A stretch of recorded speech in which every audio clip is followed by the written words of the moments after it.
But because of that large nuclear base, they're able to export a lot of energy to other countries. Off the camera, we were talking about AI and how you've been having fun with AI. AI has been funny with everybody. So the way we use with my little one, we just write pieces of poetry. Oh, okay. So our prompts are, we went there, we did this, and this, and we give a whole narrative of, for example, a holiday trip, and then it'll throw a rhythmic poetry on that holiday trip. So that's how we're using in the family. Oh, that's really cool. Yeah. And how are you using it? So I use it to help remove emotion from emails or responses to questions. As an engineer and scientist, I find I can be quite blunt in my approach to things, and so how I've experimented with AI is, okay, this is what I'm trying to say, and often it's, if I'm a bit frustrated, I'm like, can you temper this to make it a bit more professional sounding or a bit less emotive? Yeah. It's great for that. I did try experimenting with it for work purposes, and the reliability is just not there yet to use it as like a research assistant. I think it draws upon a lot of tedious links at times. So unless you can control the database it's searching and you're doing something quite specific, I think there's a bit of risk in that. But helping temper emails, perfect. I've never observed that use case before, that you are going for a hardcore strong email and you say, just tone it down for me. Let's soften it a bit. Perfect. And then coming back to nuclear side of it, can you give me a couple of case studies of countries who have utilized energy systems to stabilize the costs for consumers in the front end? And it's make sure that everybody is not paying too much for power, because power has become, we consume power all the time in many ways and forms. We don't want to be able to restrict the consumption of power because they have needs. So any case studies of countries who have had energy surpluses and then given back to the consumers or citizens a low cost power? So nuclear, whilst its capital costs up front are quite expensive, it's very cheap operationally to run. So once a nuclear power plant switches on and puts electrons on the grid, it is earning large amounts of money. So some case studies. So Finland recently built quite a large nuclear power plant, which went over budget and over time.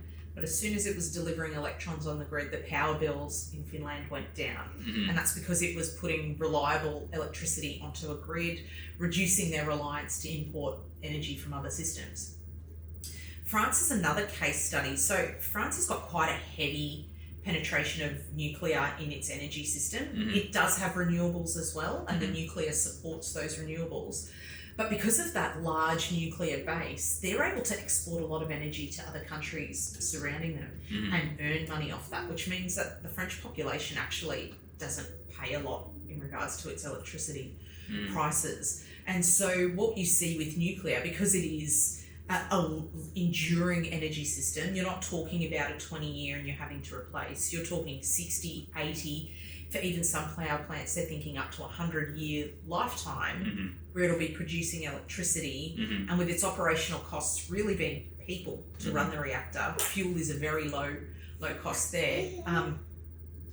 It's able to produce a lot of electricity quite cheaply, which means the cost to consumers is a lot less. And because it is energy dense and you've got one site there that you can get the power out, you're not spending a lot of money on transmission and distribution lines, as opposed to energy sources that aren't as dense, where you're having to spread it over large areas of land and then having to get that energy to a transmission and distribution system and then out for consumers. And so that's where you see some of those costs being managed as well in the transmission and distribution system. But how do you, a power plant project which goes off 60, 80 years versus a political cycle which goes off 3 years and 4 years. So you need to have quick gains. So it has to be bipartisan. And I think countries that we've seen succeeded at being bipartisan, the UK, all sides of parliament support nuclear. The US, that's one of very little things that both sides of parliament agree on.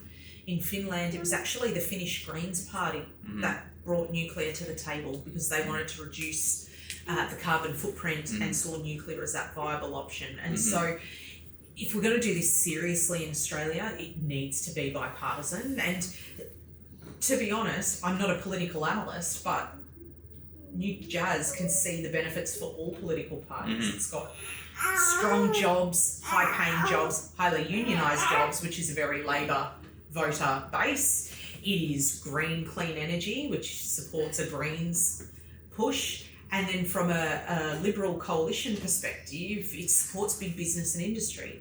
And so it surprises me that it is so politicised when the benefits of nuclear across all parts of society. Yeah, so it's interesting. I don't know how you break that and get parties to be bipartisan on big issues like that, but